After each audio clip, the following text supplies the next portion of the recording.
하나님께서 종교개혁의 불이라는 주제를 저희에게 주시고 종교개혁 속에서 이루신 일이 무엇인가를 저 에덴교회에게 알려주시는 것 참 너무나 감사하게 생각합니다. 하나님께 감사와 영광을 올려드립니다.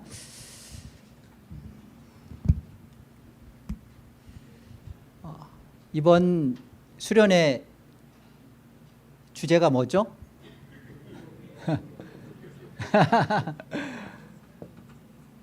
종교개혁이죠. 첫 번째 우리 이 질문부터 해요. 왜 종교개혁이 중요할까? 우리가 이것을 알아야 하는 이유가 뭘까? 지금 2021년이니까 1517년에 종교개혁이 일어났어요. 지금 그러면 몇 년 지난 거죠? 일단 500년 지났어요. 503년? 어간 그렇게 된 거죠. 500년이 지난 이 종교개혁을 우리가 지금 왜 관심 갖고 이것에 대해서 이렇게 들어야 하는 이유가 뭘까? 일단 종교개혁이 왜 중요한지를 생각해 보는 게 필요할 것 같습니다. 왜 중요하냐면 하나님께서 교회 역사를 통해서요, 이 교회 역사를 통해서 참된 신앙이 무엇인지 이걸 가르쳐 주신 거예요. 교회 역사를 줄여서 교회사라고 합니다.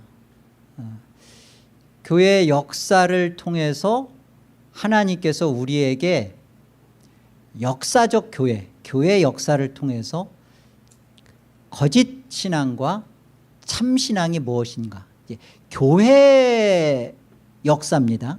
그러니까 이 교회 역사니까 교회가 막 등장하겠죠. 교회를 통해서 참된 신앙이 대체 무엇인지를 가르쳐 주신 거예요. 다들 이 그 역사라는 것은 어떤 스토리가 있는 거잖아요. 어디에서 어디로 옮겨지고 무엇에서 무엇으로 바뀌어져 가는지를 보여주는 게 역사입니다. 우리가 이 교회의 역사를 통해서요,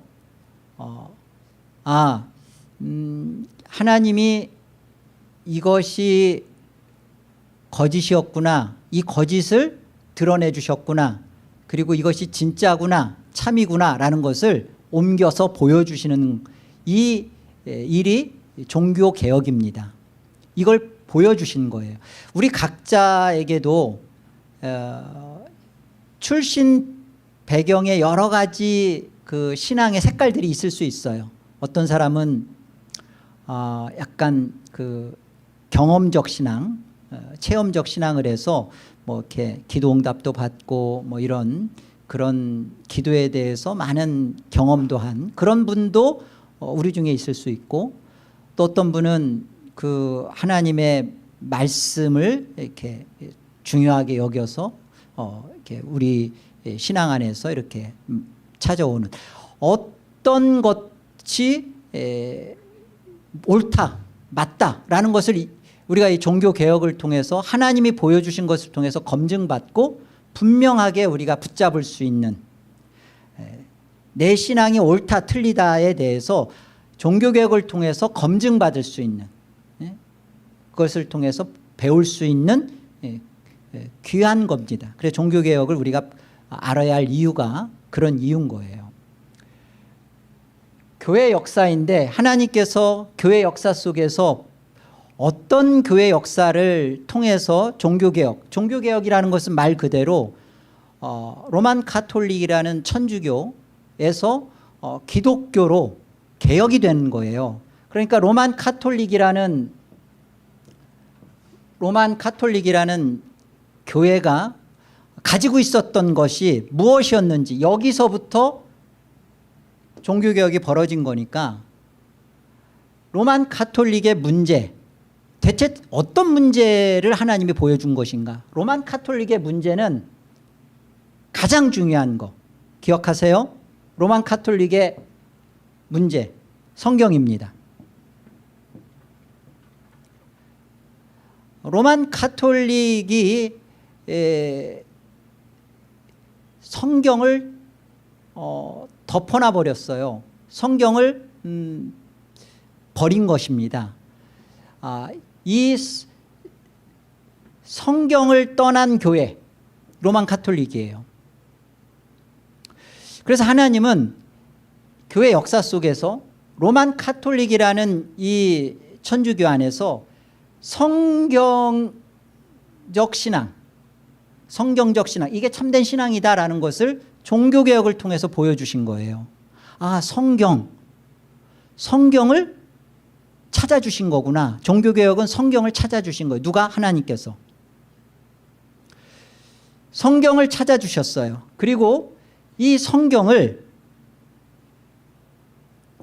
이거 하나만 더 기억하세요. 성경에 대한 바른 해석, 성경을 어떻게 해석해야지? 성경에 대한 바른 해석의 눈. 하나님은 그 일을 종교개혁과 종교개혁자들, 그리고 그들을 대표하는 종교개혁자들이었던 청교도들, 이들을 통해서 하나님이 성경 해석을 이렇게 해야 된다라고 가르쳐준 이 두 가지 사건입니다. 교회 역사는. 그게 뭐냐? 교리예요. 교리란 다른 게 아니에요. 성경적 신앙 고백입니다. 성경이 말하고 있는 정확한 우리의 신앙 고백을 담고 있는 게 교리예요. 성경을 이렇게 읽어야 된다. 이렇게 보아야 된다. 이 두 가지를 남겨주셨죠. 그래서 가장 여러 가지 교리가 하나님이 허락해 주셨지만 가장 대표적인 거, 청교도들, 이 개혁자들의 후예였던 개혁자들이었던 그 청교도들을 통해서 남겨진 신앙 고백, 웨스트민스터 신앙 고백. 우리가 이제 이번 이 종교 개혁의 불이라는 주제를 가지고 우리가 마지막까지 가야 되는 자리는 이 성경으로부터 시작해서 웨스트민스터에 어떻게 만들어졌는지, 이것이 왜 중요한지, 우리한테 이게 무슨 의미가 있는지, 여기까지 갈 거예요. 그래서 여러분들이 이번 수련회를 통해서 주제를 끝나고 나서 한 가지가 분명히 남으셔야 돼요.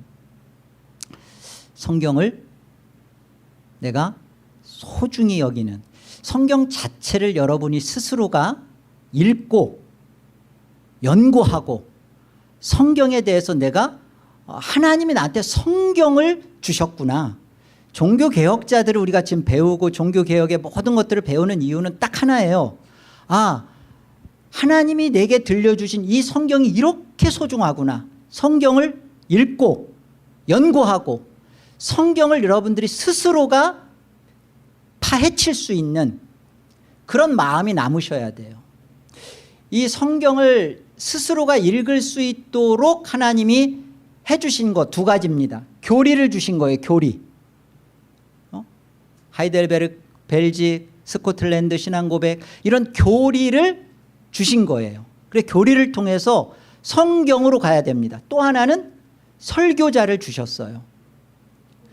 여러분이 설교자가 여러분의 신앙이 중심이 되면 안 돼요. 가장 중심인 것은 설교자와 교리의 도움을 받아서 성경으로 가셔야 됩니다. 여러분 스스로가 성경을 읽으실 수 있으셔야 돼요. 그거 하라고 종교개혁 하신 거예요. 근데 나는 성경을 읽어도 뭔 말인지 몰라. 가장 어려웠던, 읽을 수 없는 언어였던 불가타, 라틴어 성경을 위클리프가 영어로 번역하고, 그리고 야누스가 체코어로 번역하고, 왜 이런 일들을 또 루터가 독일어로 번역하고, 왜 이런 일들을 했을까? 우리는 막 그 종교개혁하면 뭔가 막 이렇게 뭐 나가서 뭘 한 것처럼 보이는데 아니에요. 성경을 읽을 수 있도록 해준 거예요. 하나님이 사람들을 준비시키고 역사를 준비시켜서 환경을 준비시켜서 성경을 번역시키고 성경을 우리 손에 갖다 줬습니다. 여러분 우리 다 성경 갖고 있어요. 너무나 성경이 우리 손에 있는데 이 성경에 대해서 우리가 이번 수련회를 마치면서 성령이 이 성경을 읽어갈 수 있도록 도와주실 겁니다. 그리고 우리는 그거에 대해서 교리가 있고 도움을 주는 설교자가 있잖아요. 그래서 성경으로 여러분이 갈 수 있는 그런 의미로 종교개혁이 중요한 거예요. 그래서 끝나고 나서 성경을 읽어야겠구나, 성경을 연구해야겠구나, 도움을 받기 위해서 좋은 주석책 필요하면 목사님의 도움이나 교리의 도움을 받아서 내가 성경을 연구하고 읽어야 되겠구나. 그거 하나님이 종교개혁을 통해서 내게 주신 거구나. 이거 분명히 기억하시기 바랍니다. 그렇다면 종교개혁이 왜 일어났을까? 종교개혁이 유창한 집사님 잘 안 지워지네요. 안 지워지면 유창한 집사님 책임이야. 이거 뿌려야 되는 것 같아. 뒷칸으로? 자, 종교개혁이 일어난 두 가지 원인. 여러분 종교개혁이 왜 일어났을까? 대체 종교개혁이 일어난 원인이 뭔가? 두 가지예요. 원인 두 가지. 직접적인 원인, 면죄부. 면죄부를 판 겁니다. 면죄부를 판 거. 이게 직접적인 원인이에요. 또 하나의 원인. 이게 본질적인 원인이에요. 이건 드러나는 원인이었어요. 그러나 근본적이고 본질적인 원인은 사제주의입니다. 사제주의란 뭐냐면 유대교 용어로는 사제라는 말이 제사장이에요. 제사장. 그리고 이게 로만 카톨릭에서는 이것을 사제, 제사장인데 사제라고 하는 겁니다. 그러면 종교개혁, 기독교는요. 성직자라는 말을 쓰면 안 돼요. 쉽게 말해서 막 성직자라고 이렇게 부르는데 사실은 종교개혁 정신에서 보면 이 제사장도 아니고 사제도 아니고 설교자입니다. 설교자. 가르치는 장로, 목사 이렇게 얘기하는데 구별되면 안 돼요. 일단은 사제주의란 뭐냐면 한마디로 말하면 계급이에요. 계급화. 하나님과 인간 사이에 중보층, 중보하는 사람을 둬서 이렇게 연결하는 거죠. 제사장처럼. 그게 사제란 말이에요.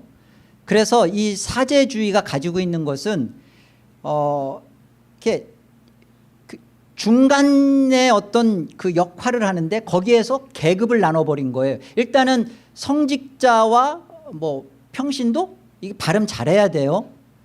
이게 병신도가 돼버리니까. 그러니까 성직자와 평신도로 일단 그것을 계급화시켰어요. 뭐가? 사제주의가. 성직자라는 것은 우리 모두 다 성직이에요. 다. 그런데 성직자 그리고 이쪽은 평신도 이렇게 두 개로 나눠버린 계급. 그리고 이 성직자라는 그 안에서도 보세요. 교황 만들었죠. 그 밑에 추기경 만들었죠. 그리고 대주교, 주교, 사제, 부사제 이렇게 계급 단계 올라가도록 만들었죠. 이게 사제주의입니다. 사제주의. 일단은 우리가 종교개혁이 일어나게 된 두 가지 원인 중에 면죄부와 사제주의인데 면죄부에 대해서 잠깐 한번 우리 같이 생각을 해봐요. 여러분 이 면죄부가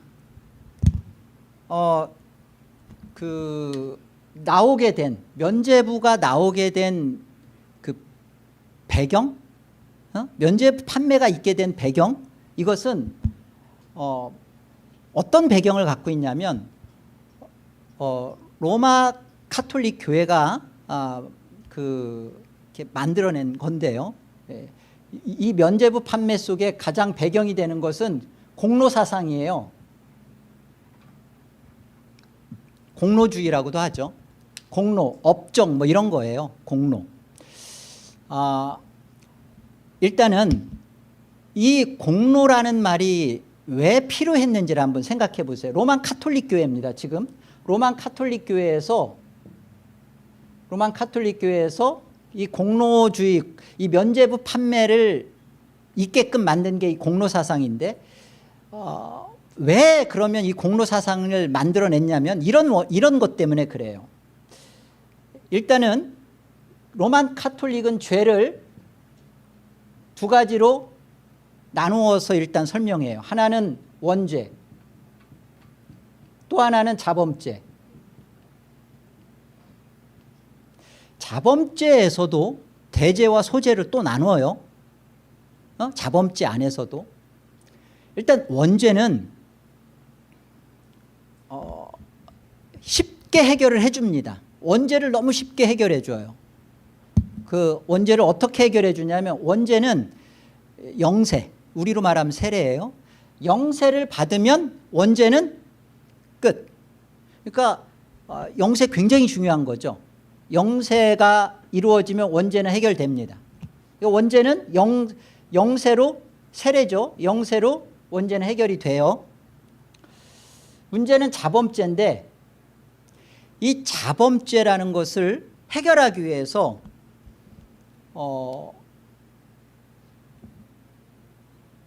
방법을 제시합니다. 자범죄를 해결하기 위한 방법. 그중에 여러 가지가 있어요. 그중에 우리가 잘 알고 있는 뭐 고해성사? 기억하세요? 고해라는 거.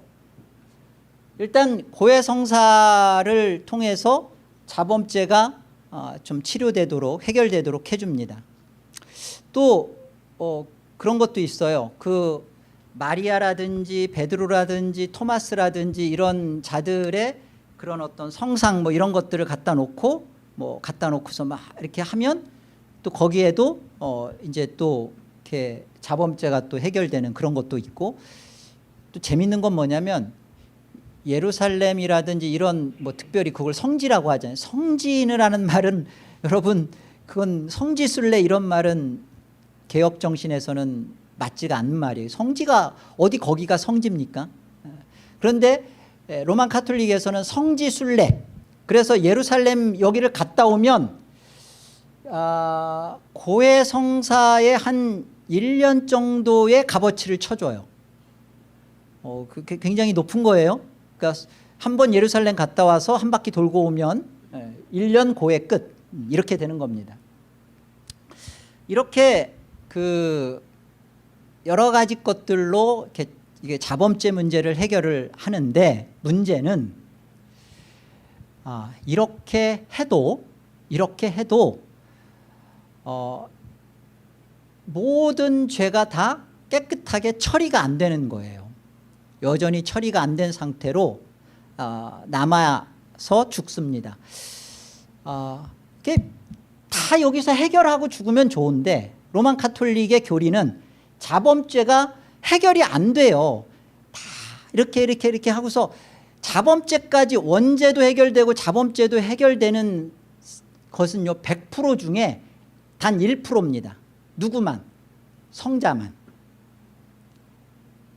뭐 우리가 잘 알고 있는 뭐 성자 붙이는 사람들, 뭐 성 뭐 누구 성 뭐 프란치스코, 성 토마스 뭐 이런 사람들만 자범죄가 다 해결돼서 천국에, 그들이 낙원에 가고, 나머지 99%는 다 어디로 가냐? 연옥으로 가요.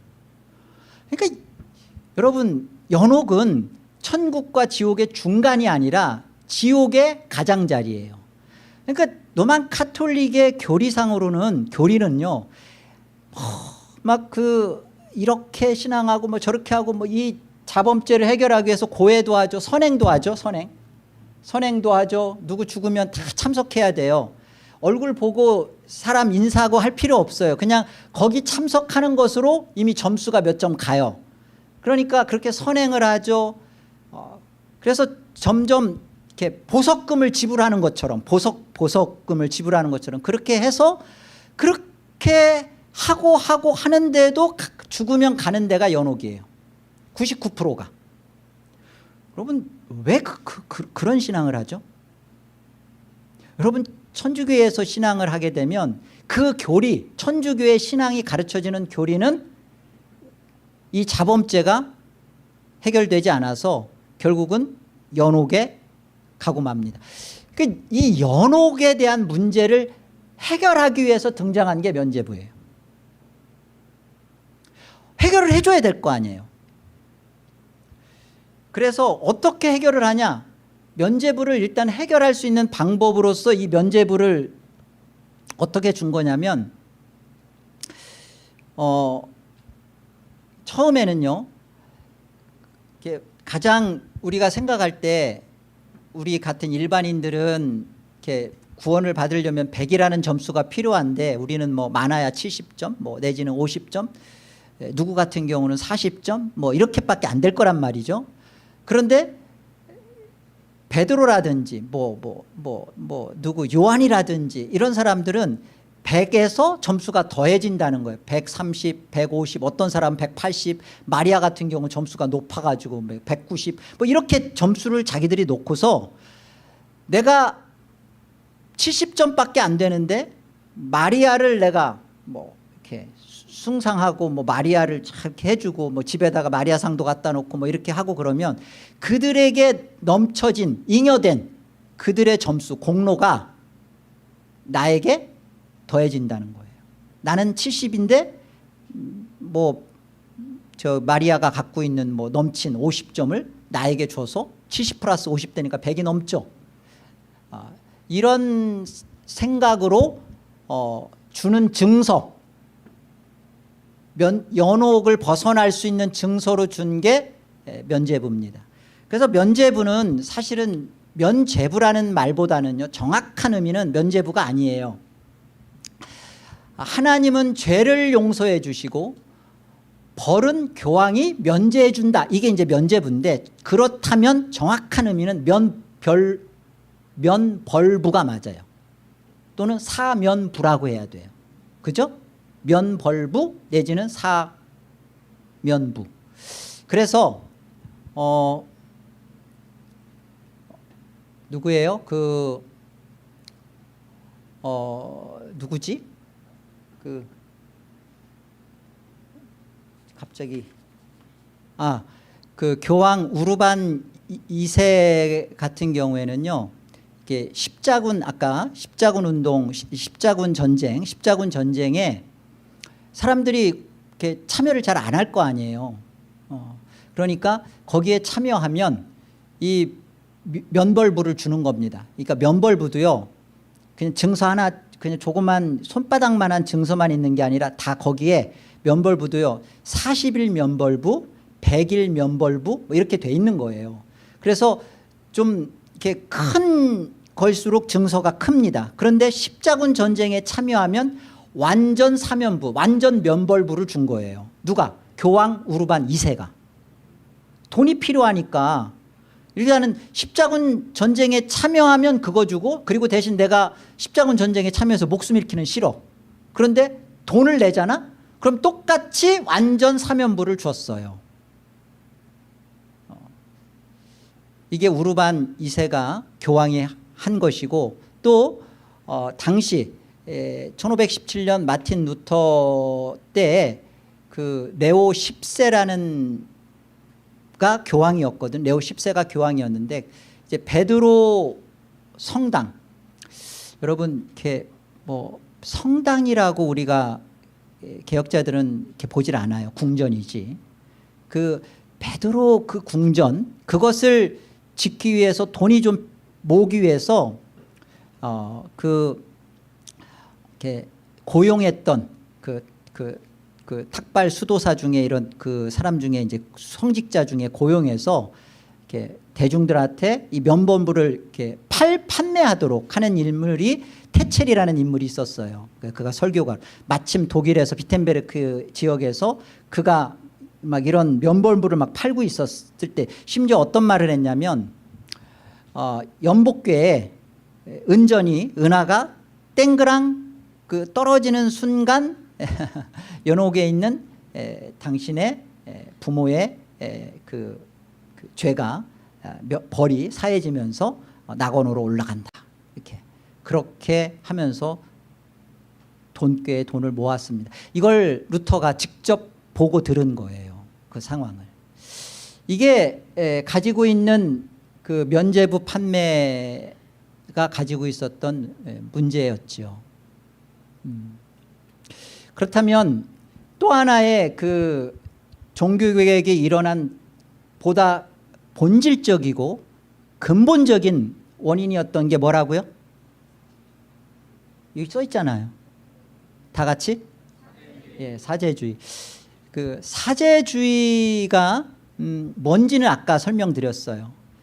사제주의가 왜 시작됐을까? 왜 교회 속에 사제주의가 왜 들어왔을까? 사제주의가.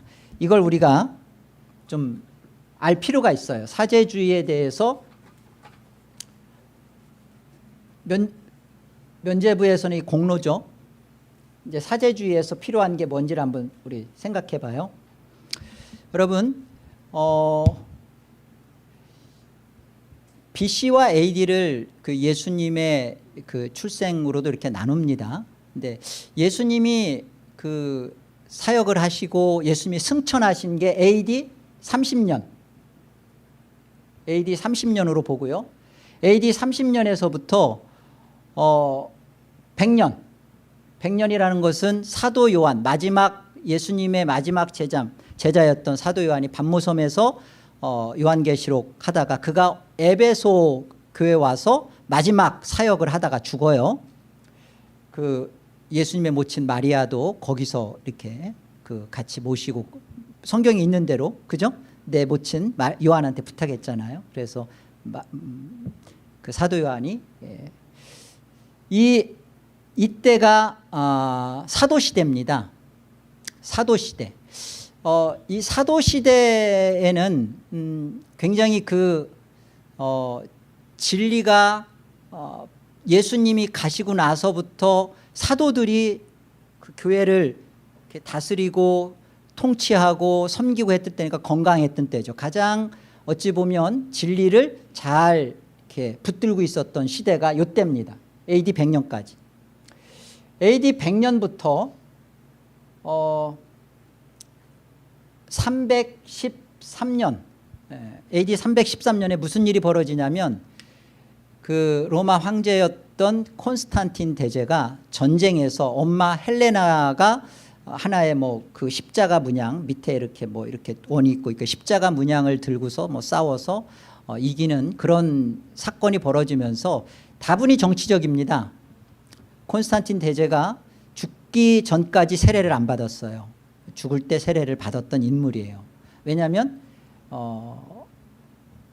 그 기독교를 공인하는 때거든요. 313년 콘스탄틴 대제가 기독교를 공인하는 것은 신앙이 있어서가 아니라 자기가 로마를 통치하는 데 있어서 유대교나 다른 어떤 것보다 기독교를 가지고 이 종교를 가지고 정치를 이렇게 딱 그 손에 붙들고 하는 일에 좋게 보였던 거죠.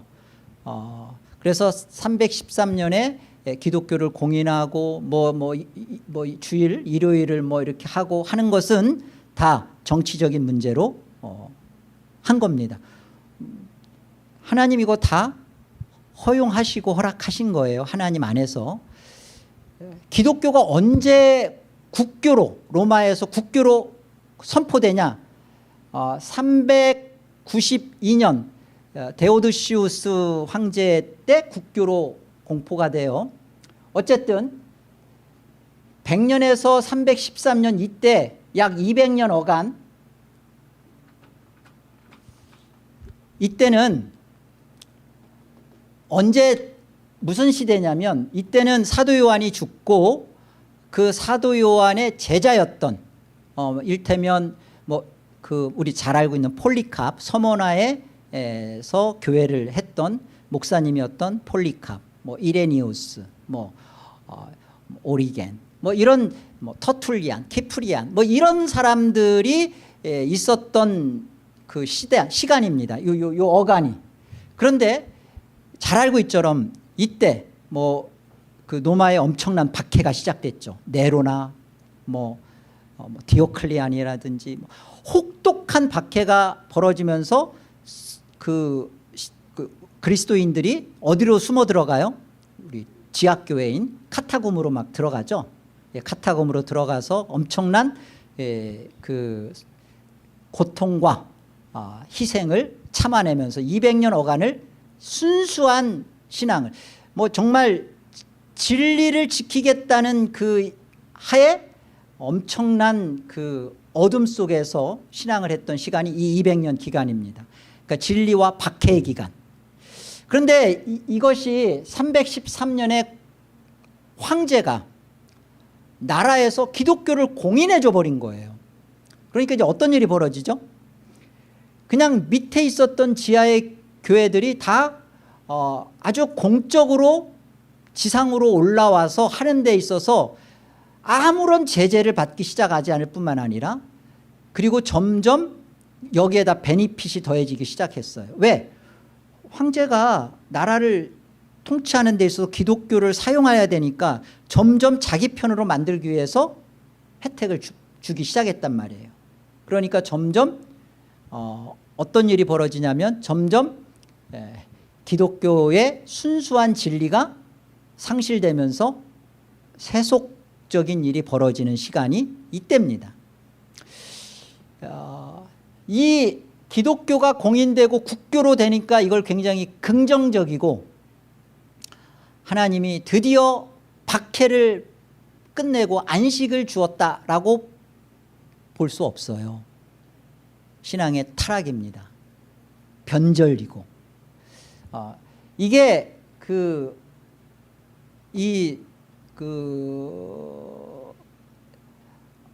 벌어졌던 요 313년까지의 기간이고요.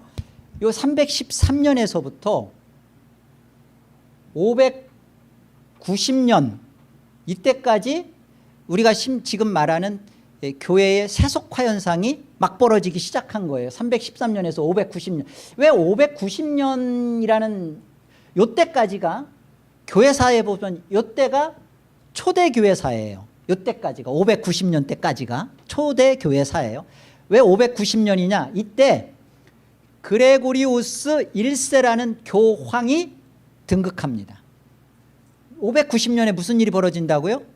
그레고리우스 1세. 이때 교황이라는 말이 사용되는 거예요. 초대교회사의 끝말미에 590년에 그레고리우스 1세라는 교황 제도가 교황이 등극한 거죠. 교황이. 이게 지금 사제주의가 왜 시작됐는가, 어떻게 들어오게 됐는가를 지금 설명하는 거예요. 끝나고 시험 봅니다. 자, 여러분,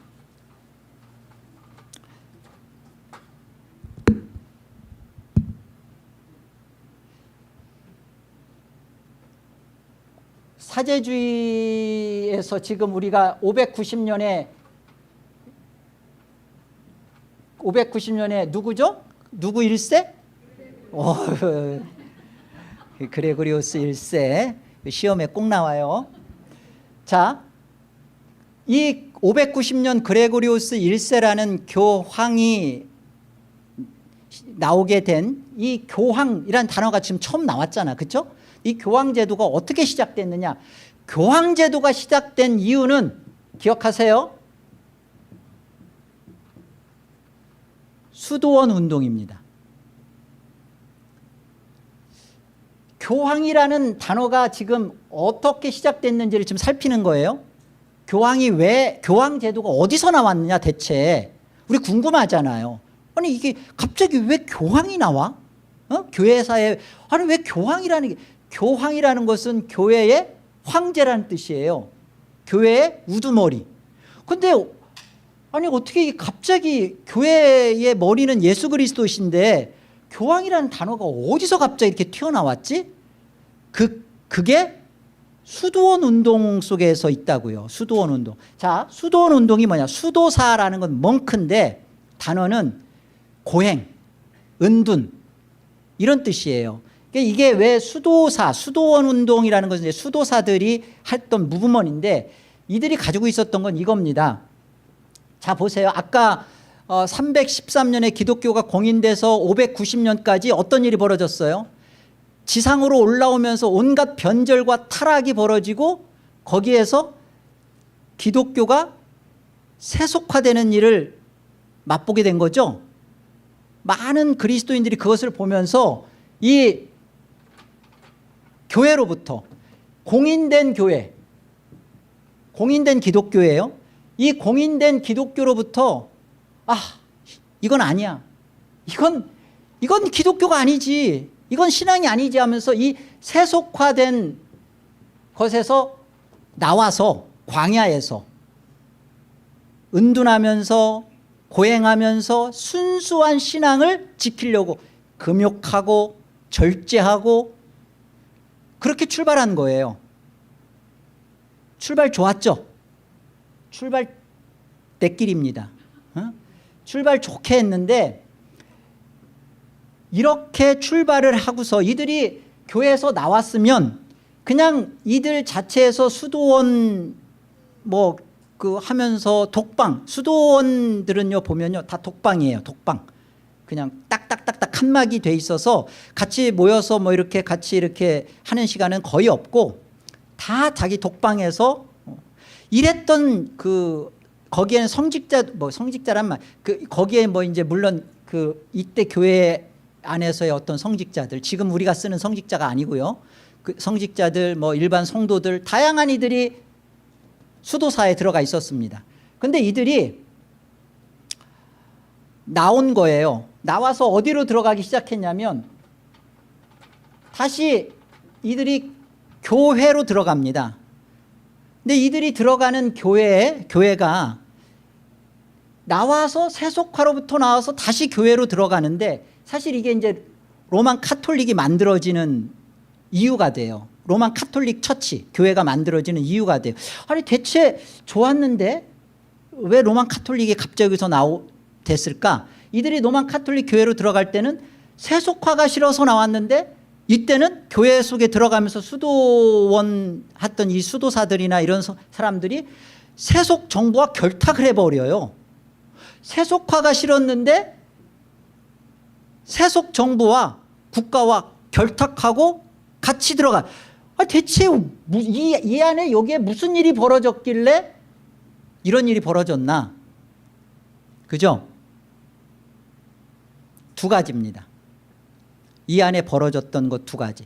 대체 수도원 운동 속에서 이들이 나와서 대체 수도원 운동, 수도사들 가운데 그들이 가지고 있었던 것이 무엇인데 들어갈 때는 이렇게 들어가 버렸나? 두 가지예요. 첫째,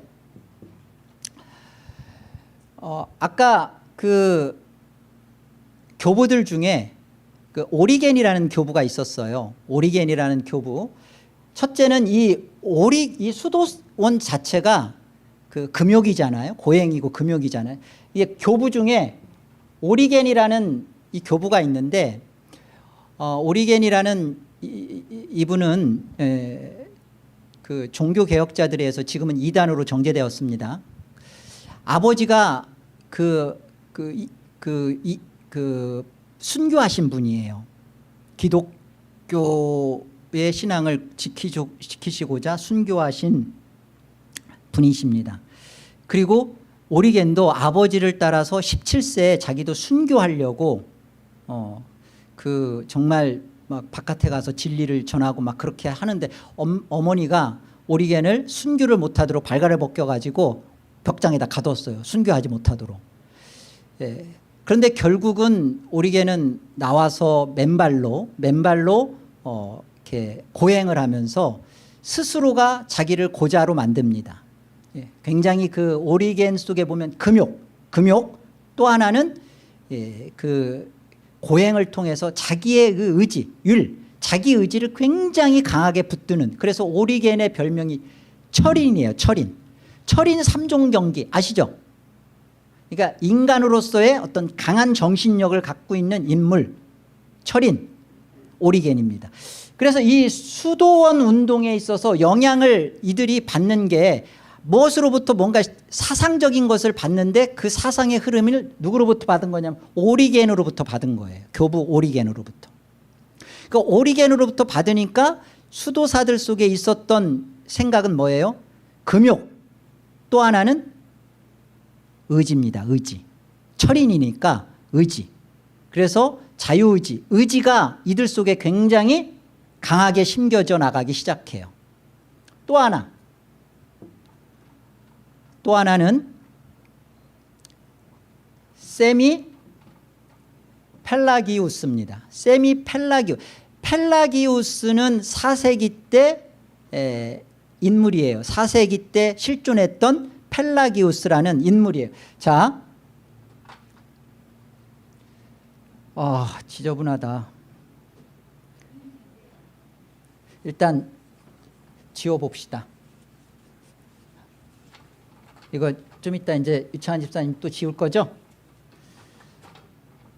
사제주의, 우리가 지금 사제주의에서 살펴보고 있는 것은 교황제도예요. 교황제도가 어떻게 시작됐는지 지금 살피는 겁니다. 첫째는 뭐였죠? 이게 수도원 운동이었는데, 하나는 오리겐이었고 또 하나는 뭐라고 했어요? 세미 펠라기우스라고 했죠. 세미 펠라기우스. 세미라는 말은 반이라는 뜻이에요. 반쪽. 그래서 반 어거스틴이라는 말도 맞는 말이에요. 물론 이 펠라기우스가 2단이고 세미 펠라기우스가 이제 2단으로 정제됐기 때문에 반 어거스틴 하면 좀 어감은 좀 이상하지만 사실은 반 어거스틴주의예요. 그러니까 우리가 이제 이해할 게 뭐냐면 세미 펠라기우스가 뭐야? 그러면 펠라기우스가 있을 거고요. 그다음에 어거스틴이 있을 거 아니에요? 그런데 어거스틴과 세미 펠라기우스의 반이니까 양쪽의 것들을 갖고 온 거예요. 세미 펠라기우스가. 어거스틴의 신학 사상에서는요, 원죄를 인정합니다. 원죄를 인정해요. 그 아담 안에서 우리가 함께 타락한 존재고, 그 죄 가운데 태어난 존재고, 그 원죄를 인정해요. 어거스틴은 원죄를 인정합니다. 펠라기우스는 원죄를 부정해요. 원죄를 부정해요. 여러분, 로만 카톨릭이 원죄를 쉽게 해결해 버리죠. 영세하는 즉시 원죄가 없어져 버리잖아요. 원죄 문제 안 다룹니다. 펠라기우스의 영향으로 그렇게 된 거예요. 이 교황제도가 시작되면서 사제주의가 들어간 로만 카톨릭 교회가 수도원 운동을 통해서 지금 들어가는 그곳에 원죄 문제를 버려버리는 게 이 펠라기우스의 신학 영향 때문에 그래요. 원죄를 부정해요. 어디가? 세미 펠라기우스가. 나중에 시험 볼 때 거꾸로 얘기하면 안 돼요. 어거스틴은 원죄를 인정하기 때문에 전적 타락입니다. 전적으로 타락했다. 왜? 원죄, 이미 죄덩이가 나와서 뭐를 한들 다 죄다. 인간의 불가능성과 전적인 타락. 그래서 어거스틴은 여기에서 오직 은혜를 말합니다. 그런데 세미 펠라기우스는 원죄를 부정하면서 부분 타락이에요. 부분적 타락. 하나님이 은혜를 베푸지 못할 만큼 우리가 이렇게 타락한 존재가 아니다. 그래서 은혜만 주어지면 인간은 가능성 있는 존재고 할 수 있다. 그래서 세미 펠라기우스, 그러니까 지금 펠라기우스는 은혜. 그냥 은혜예요. 어거스틴은 무슨 은혜죠? 오직 은혜. 이쪽은 그냥 은혜. 구별하기 위해서.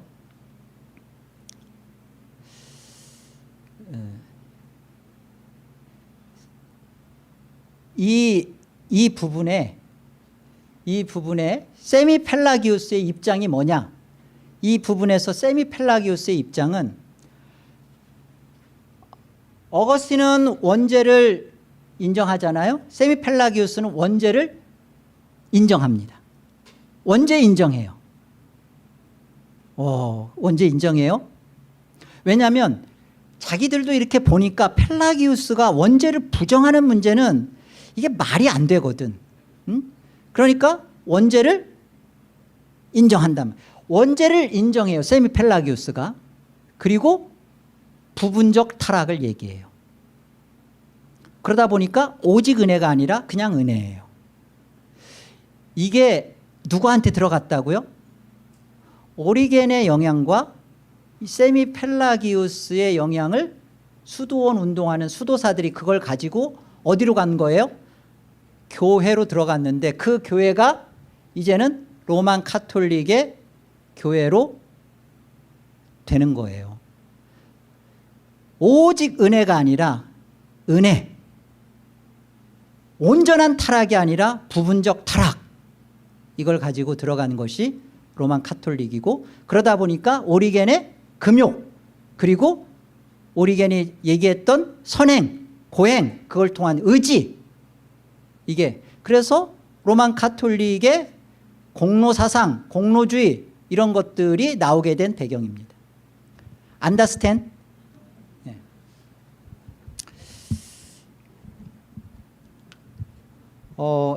뒷부분은 좀 빨리 갈 거니까요. 잠깐만 쉬죠. 5분만.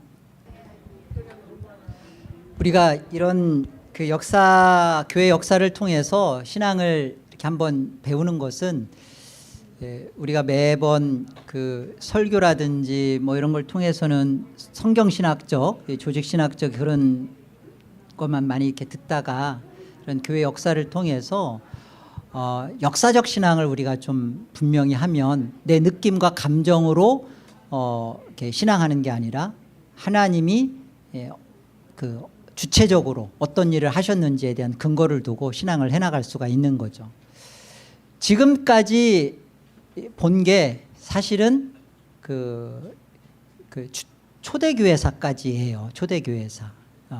그러니까 사도시대, 속사도시대, 교부시대죠. 그리고 콘스탄틴부터 그레고리우스 1세까지 이때가 초대교회사고요. 중세교회사는 그레고리우스 1세 590년부터 1517년 1517년이 뭐죠? 10월 31일 마틴 루터가 비텐베르크에다가 그 95개조 반박문을 붙이면서 종교개혁이 확산하기 시작한 날, 이때를 중세교회사라고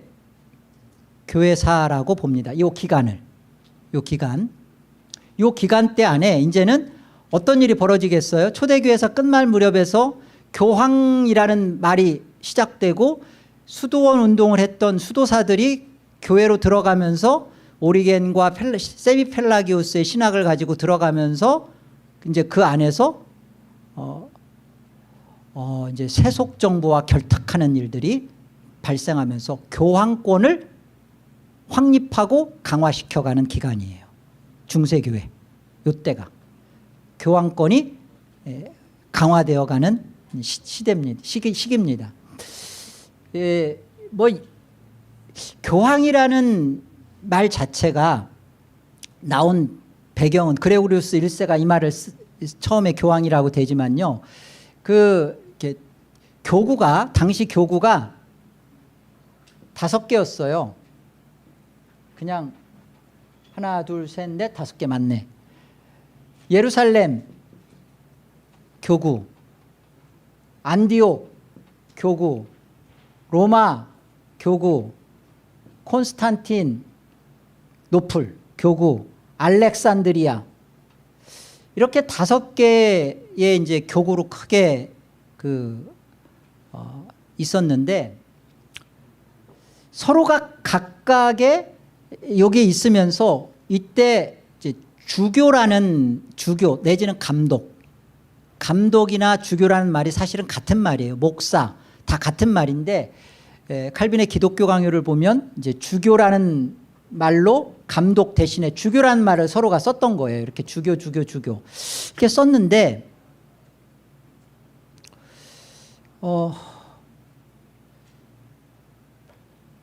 430년인가요? 그 게르만족에 의해서 서로마가 망해요. 맞죠? 그러다 보니까 이 동로마 속에서 이 부분에 대해서 아주 활동적이고 그리고 많은 그때 발생했던 고아나 과부들에 대해서 물질적으로 재정적으로 서포트하면서 막 회복시키는 일을 앞장섰던 데가 이게 로마 교구예요. 로마 교구가 그 일을 했는데 여기도 이제 물론 주교죠. 이 콘스탄티노플은 사실은 이 5교구 중에 로마 주교가 뭐 다들 의미가 있어요. 예루살렘 말 그대로 성지 아닙니까? 안디옥은 정말 그 선교지의 출발이잖아요. 모든 안디옥으로부터 1, 2, 3차 막 선교 여행이 시작됐던 안디옥은 선교지의 출발이고 뭐 알렉산드리아 이게 대표적인 학문적이고 교리가 체계화되어 갔던 도시가 이 알렉산드리아거든요. 이 엄청난 파워풀한 곳이란 말이에요. 콘스탄티노플은 이름이 누구하고 비슷해요? 네, 콘스탄틴 대제. 콘스탄틴 대제가 그 313년에 기독교를 공인하면서 천군 사상 맞나?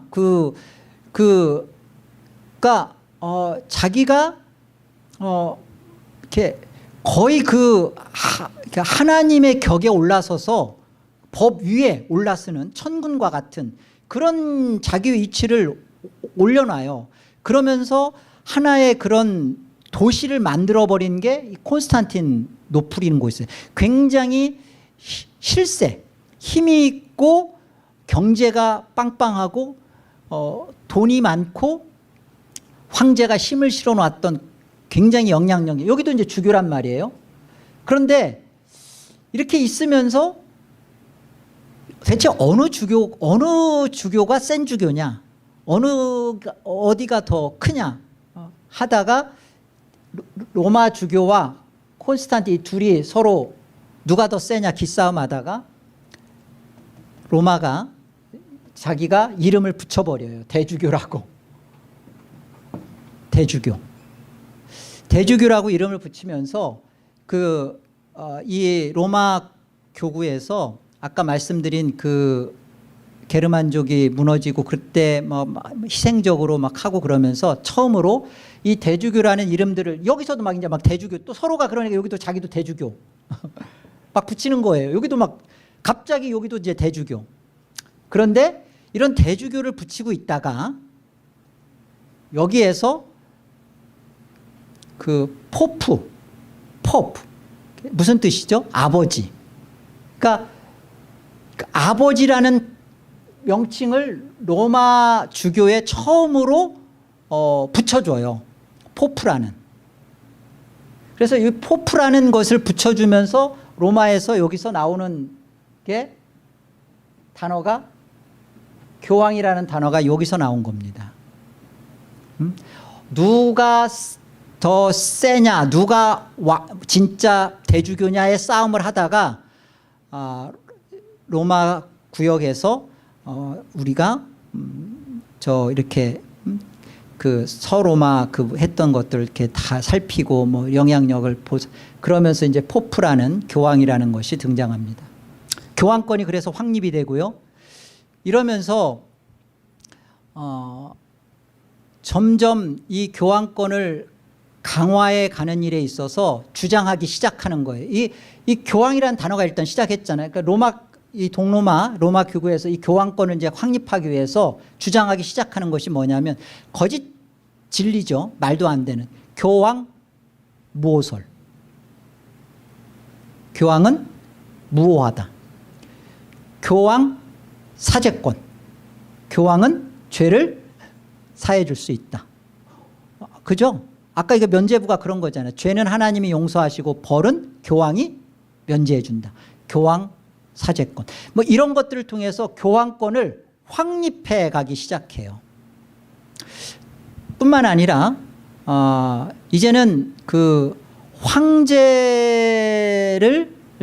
이제 카노사의 굴욕이라고, 황제가 자기 마음에 안 들면 황제를 임명하는 일에 있어서 해임도 시키고 임명도 시키고 하는 일에 있어서 점점 교황이 힘을 갖기 시작해요.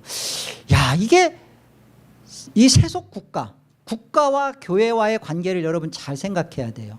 우리 개혁주의는요, 교회와 국가와의 관계를 뭐 아브라함 카이퍼의 영역주권 사상 안에서 보면 교회와 국가, 정교를 어떻게 봐야 되나.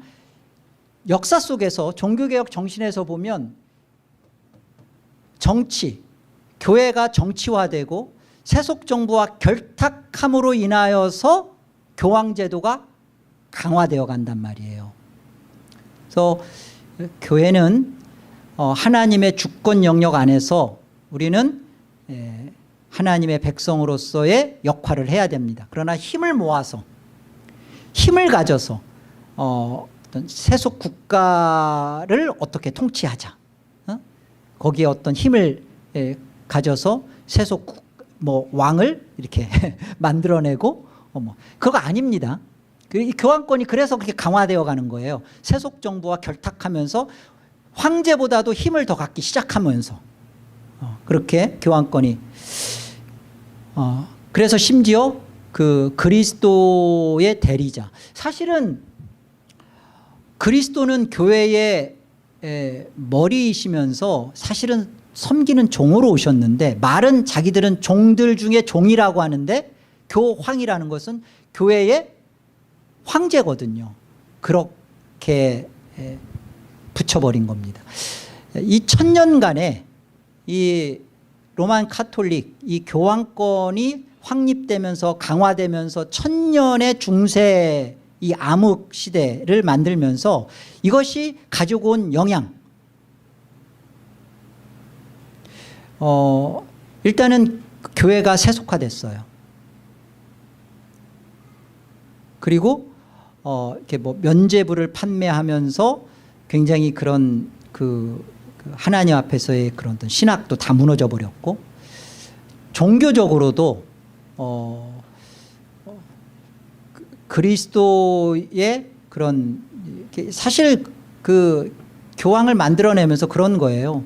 베드로는 예수를 계승한 것이고, 또 이렇게 그 주교들은 뭐 이렇게 사도를 계승한 거다, 뭐 이런 식으로 만들어 가지고 완전히 뭐 종교를 완전히 그냥 멸문지화로 만들어 버린, 1000년 동안 굉장히 뭐라고 할 수 없는 타락의 극치를 보였던, 이 중에서 가장 종교적 타락, 이 교황권이 확립되고 강화되면서 타락했던 것 뭐냐, 우리가 다시 기억해야겠지만 성경을 무지하게 하고 성경을 읽지 못하게 하고 성경을 덮어놓게 하고 성경으로부터 떠나게 한 거예요. 이게 가장 중세의 문제입니다. 뭐 도덕적으로 물론 종교적으로 타락하고 변절자가 막 나오고 세속화되고, 문제는 성경이에요.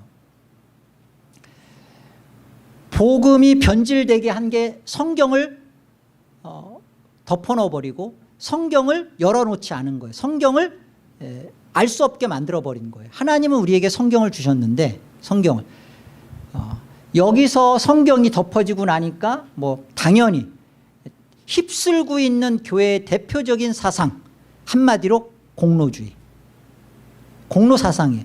여기 왜 면죄부가 막 실세니까 그거 하기 위해서 막 공로 해야 되는 거예요.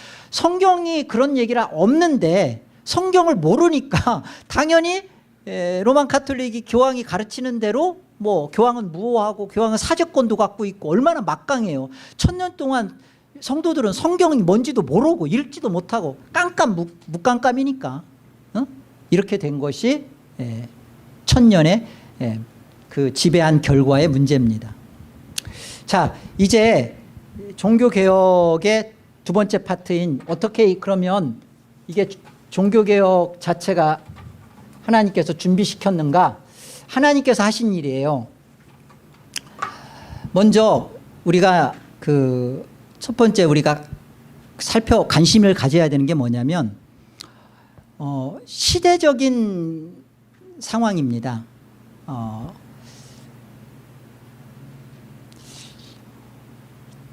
교황 제도가 막 그 확립하고 막 강하게 힘을 모아가니까 상대적으로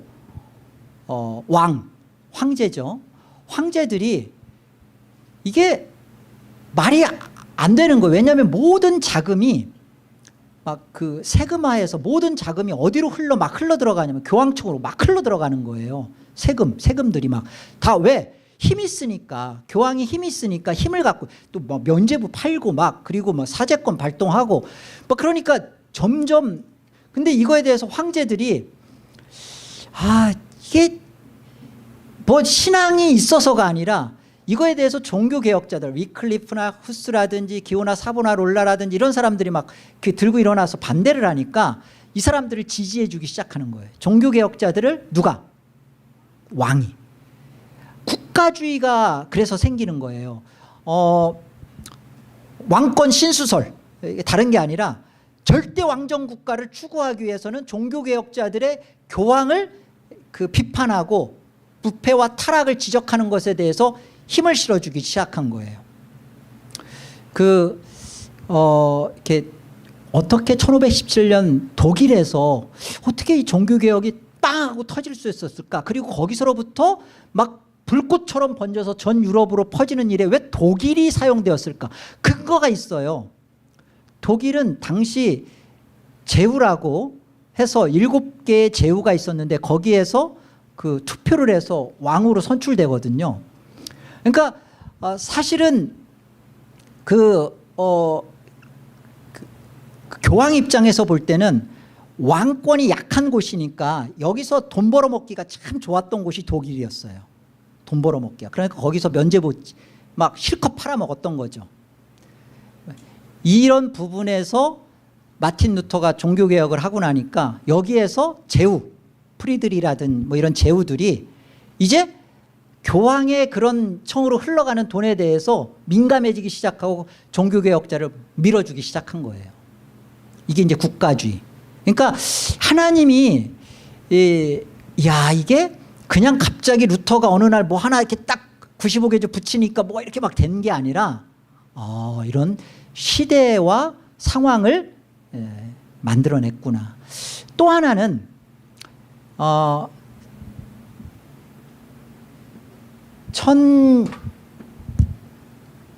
1096년부터 1291년 약 200년 어간 동안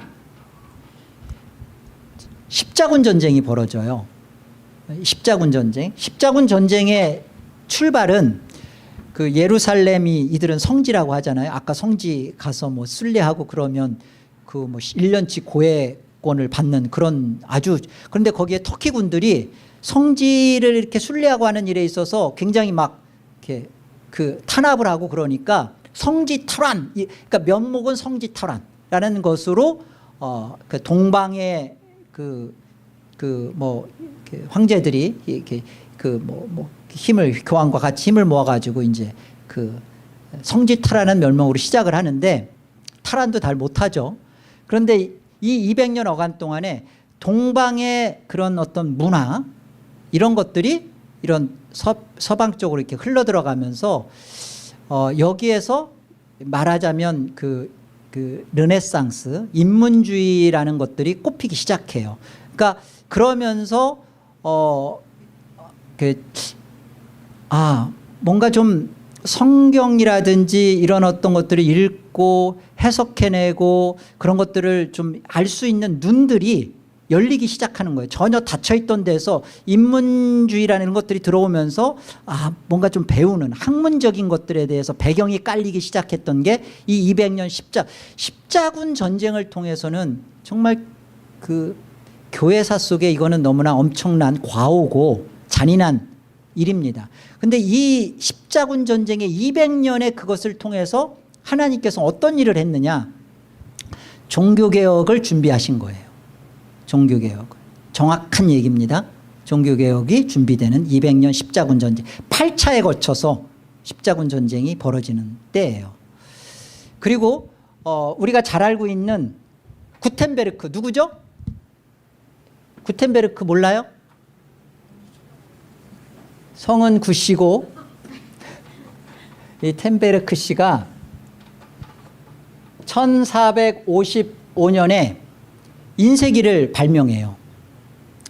인쇄기를 발명해서 인쇄기를 발명했던 이유는 이 구텐베르크가 신앙이 좋아서가 아니라 인문주의가 막 아까 에라스무스라든지 이런 인문주의가 꼽히고 막 그러니까 뭔가 책을 하나 찍어내면 돈이 되겠다. 근데 가만히 보니까 이게 이제 돈을 벌려면 이렇게 시대를 앞서가야 됩니다. 돈 되는 장사가 성경이겠구나. 그러니까 하나님은 이런 구텐베르크의 상술도 쓰시는 거예요. 하나님은 지혜로우세요. 그래서 이때 인쇄기가 만들어집니다. 그래서 1457년부터 1500년, 여기 3년이죠. 이 3년 어간 동안에요, 약 100여 종의 성경이 막 지켜나가는 거예요. 성경이 막 100여 종으로, 그러니까 뭐 모양도 다양하게, 뭐 글 활자도 다양하게, 막 100여 종의 성경이 막 지켜나가면서 이제는 성경을 손에 들고 읽기 시작하는. 그러니까 사실 인문주의가 먼저 배경을 쫙 깔아주고 그 다음에 인쇄기가 나오면서 막 성경이 쫙 전 유럽으로 퍼지기 시작한 겁니다. 당시에 인쇄기가 나오기 전 성경 한 권, 일단 복음서만 그 인쇄기가 나오기 전에요, 복음서 하나만 가지려면 양 200마리가 복음서, 사복음서만 양 200마리 값이었습니다. 성경 전권은 한여가 뭐 당시 얼마나 버는지는 제가 잘 모르겠어요. 그러나 이제 그 자료를 보면 한여가 20년 일한 금액이랍니다. 무려 성경도 이렇게 필사를 하려면 그 한 열댓 명이 달라붙어 가지고 무려 10개월에 걸쳐서 필사를 해야 되는 상황이었어요. 그런데 구텐베르크 인쇄기가 나오면서 값이 하루아침에 한여 20년 월급이 단 1년으로 떨어져 버린 거예요. 1년치 월급. 1년치 월급이 이 정도면 우리 서장로님께서는 다 사서 우리 성도들한테 한 것씩 쫙 뿌릴 수 있습니다. 와, 하나님이 이 인쇄기가 이렇게 놀라운 효과를, 이래서 종교개혁의 발판이 되는 성경이 흘러가서 성경을 성도 그리스도인들이 읽기 시작하게 된 겁니다. 이게 종교개혁의 불이 확산됐던 근거예요. 그리고 이제 우리 마지막으로 종교개혁의 선구자들은 아까 우리 세 분이 너무나 잘 발표를 잘해 주셨죠. 누구였죠? 세 분이? 존 위클리프, 잔 후스, 기오나 사보나롤라. 이 외에도 많아요. 그러나 가장 대표적인 이 세 사람을 기독교 역사 속에서는 꼽고 있는데, 우리 기억을 분명히만 하면 돼요. 존 위클리프 하면은 여러분 기억할 때 뭘 기억하면 되냐면 성경 번역가입니다. 우리 지금 선교 사역 중에 우리 뭐 전재철 선교사님은 이미 이거 아마 배우셨을 거예요. 훈련하시면서. 그 위클리프 사역, 선교 사역은 오지나 이런 데 가서 그 나라의 원주민의 언어로 성경을 번역하는 일을 합니다. 지금도. 원어민 성경 번역. 그러니까 위클리프 성경 그 사역은요, 딱 하나, 그거가 초점이에요. 성경 번역. 왜냐하면 위클리프가 그 일을 했기 때문에. 위클리프의 제자들이 당시에는 이제 위클리프 당시에는 그 1517년 종교개혁의 약 200년 전이니까 1300년 그때 사람이니까 1455년에 인쇄기가 나오니까 인쇄기 이전의 사람이잖아요. 위클리프는. 그러니까 그 성경에 대해서 이걸 좀 막 이렇게 적어서 막 보내는데 한계가 있으니까 자기를 따르는 사람들한테 성경을 암송시켰어요. 그래 암송시켜서 각 지역 같은 데로 보내서 암송한 걸 가지고 막 가르치도록. 그래서 옹알옹알 해가지고 롤라드예요. 그래서 롤라드파라고 그 위클리프의 제자들을 했던 것이 이제, 그래서 성경 번역 사역, 성경을 그 준비하고 번역하고, 그리고 당시에는 이제 라틴어 불가타역이라고 라틴어 성경밖에 갖고 있지 않은데 그것을 영어로 성경을 번역해서 그 일을 한 거죠. 샤누스도 마찬가지예요. 체코에서 이미 더 앞서서 오히려 위클리프의 영향을 받았지만 성경 번역을 하고 준비하고. 야누스가 기독교 역사에서 자꾸 이제 공인 이렇게 이런 종교개혁 선구자들로 이렇게 하는 것은 다 그들이 이렇게 화형당하고 부관참시당하고 막 그런. 야누스는 정확하게 1415년에 죽어요. 1415년에 그 화형당해서 죽는데요. 죽으면서 얀 후스가 했던 말, 후스가 이제 거위라고 그랬잖아요. 이런 말을 했어요. 그 좀 후스가 좀 약간 그 예언자적인 그런 것도 의미가 예언자적인 그런 말로 한 건데, 나는 그 이렇게 지금 죽지만 100년 이제 얼마 가지 않아서 내 뒤에 올 그 사람은, 내 뒤에 올 사람은 너희가 굽지도 삶지도 못할 백조로, 나는 거위로 죽지만, 거위로 나는 이렇게 죽지만 이제 내 뒤에 오는 사람은 너희가 굽지도 삶지도 못할 백조가 올 거다, 그렇게 얘기했단 말이에요. 이 사람은 그 말하고 죽은 거예요. 근데 정확하게 1415년에서 1517년, 약 거의 100년이죠. 이때 루터가 이때 나와서, 사실은 루터는 63세에 자연사로 죽습니다. 그러니까 그 죽을 수 있는 상황에서 죽지 않고 정확하게 100년 뒤에 자누스가 했던 대로 루터가 와서 사역을, 충분히 종교개혁자로서의 사역을 하다 죽어요. 사보나 롤라 같은 경우는 우리가 기억해야 될 것은 성경 해석자로서의 설교가, 대표적인 설교가. 여러분, 종교 개혁에 대해서 우리는 이제까지 그 1517년에 마틴 루터가 종교개혁자이고 종교개혁을 했다라는 것만 우리 생각에는 남아 있었어요. 근데 그것은 하나님께서 교회 역사 속에서 하나님이 준비하시고 일하시고 부흥시켜서 교회에게 주신 겁니다. 어느 날 한 개인이, 루터가 호련히 기분 나빠서 이렇게 일어나서 방방문 딱 붙인 게 아니라 하나님께서 이미 200년 전부터, 아니 그 전부터 교회의 본질을 잃어버리고 세속화되어 버렸던 이 문제에 대해서 교회 역사 속에서 참된 신앙이 무엇인지를 종교개혁을 통해서 환경과 상황을 준비하고 인물을 준비시켜서 일으킨 것입니다. 그래서 종교개혁을 통해서 하나님이 우리에게 준 게 뭐냐, 다 준비시켜서 부흥시켜서 준 게 뭐냐, 성경이에요. 성경. 우리는 지금 성경을 너무나 손쉽게 만나고, 물론 구텐베르크의 도움 때문에 컸죠. 너무나 손쉽게 만나고 성경을 너무나 많이 갖고 있고 뭐 이렇게도 저렇게도 뭐 스마트폰에도 있고 그러니까 쉽게 생각하는데, 이 성경을 읽지 않고 스스로 연구하지 않고 성경에 대해서 배우지 않으면 그 사람은 나도 모르는 사이에 로만 카톨릭의 거짓 신앙 속에 얼마든지 빠져들어갈 수 있어요. 설교가와 교리는 여러분들의 성경을 성경으로 바르게 해석하고 읽을 수 있도록 도움을 주는 겁니다. 종교개혁이 이렇게 중요한 거.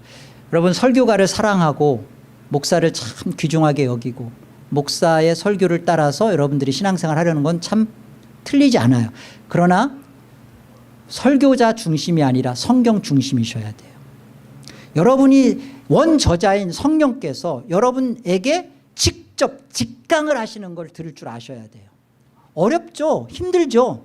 그러나 하나님이 번역시켜 놨잖아요. 우리 어로로, 자국어로. 여러분, 자국어로 성경을 읽고 자국어로 예배할 수 있다는 게 얼마나 큰 하나님이 하신 일인데요. 그 일을 통해서 저와 여러분이 성경을 죽을 때까지 읽고 연구하고, 여러분이 성경을 처음에 읽을 때는 답답하고 안 보일 거예요. 그러나 읽으시고 성령께 기도하시고, 잘 모르면요, 저나 장로님께 물어서 이번엔 요한복음을 읽고 싶은데 목사님 요한복음 읽을 때 참조될 수 있는 좋은 주석, 좋은 책 있으면 소개해 주세요. 그러면 그 책을 보는 데 있어서 성경을 보면서 그 책을 보면서 성경을 바르게 해석해 갈 수 있고, 여러분이 이런 주석을 안 봐도 웨스트민스터나 하이델베르크나 이런 신앙 고백집을 여러분들이 보잖아요, 읽잖아요. 그러면 성경을 해석하는 데 있어서 정확한 눈이 생깁니다. 왜? 하나님이 성경을 주시고 성경을 바르게 해석하도록 개혁자들을 통해서 준 게 신앙 고백집이기 때문에. 우리 김양주 목사님이 그 편찬에, 김양주 목사님이 신앙 고백집을 만든 게 아니라 있었던 모든 것을 잘 정확하게 이렇게 번역하셔서 모아서 편집하신 거예요. 그런데 너무 좋습니다. 제기에 지금 8권 있어요. 없으신 분은 꼭 그래서 읽으세요. 우리의 신앙 고백의 귀한 것들. 이걸 읽으면서 성경을 보세요. 성경을 보세요. 이제 내일 강의 때는 연결해서 이제 정말로 하나님께서 어떻게 종교개혁의 불꽃을 하나님이 불사르셨는지 내일 보도록 하겠습니다. 여러분, 이거 강의 끝나고서 그냥 가시지 마시고 지금 5시서부터 1시간 정도 각 조별로, 조장도 정해져 있나요? 예, 조장님 인도하에 예, 해 여러분 종교 개혁이 왜 일어났는지, 그렇죠? 면죄부 문제와 사제주의, 예, 그리고 교황 제도가 어떻게 시작됐는지, 이것들을 좀 잘 보시고 서로 나누시면서 여러분의 역사적 신앙을 다지기를 부탁드리겠습니다. 기도하겠습니다. 하나님, 은혜를 감사합니다. 저희에게 손에 주신 이 성경이 얼마나 좀 바른 신앙, 참된 신앙을 할 수 있도록 많은 피를 뿌리면서 우리에게 주신 것인지 다시 한번 생각합니다. 하나님, 우리가 신앙생활을 하면서 얼마든지 잘못된 거짓 교회 안에 들어가서 거짓 신앙을 할 수 있는 우려가 우리 본성 안에 있습니다. 하나님, 성경을 통하여 또 성경을 바르게 해석할 수 있는 신앙 고백집을 통해서 우리의 신앙이 개혁적이고 성경적이고 하나님 중심적이고 하나님 영광주의고 하나님 주권주의로 바른 신앙할 수 있도록 인도하여 주시옵소서. 복을 더하여 주옵소서. 예수의 이름으로 기도합니다.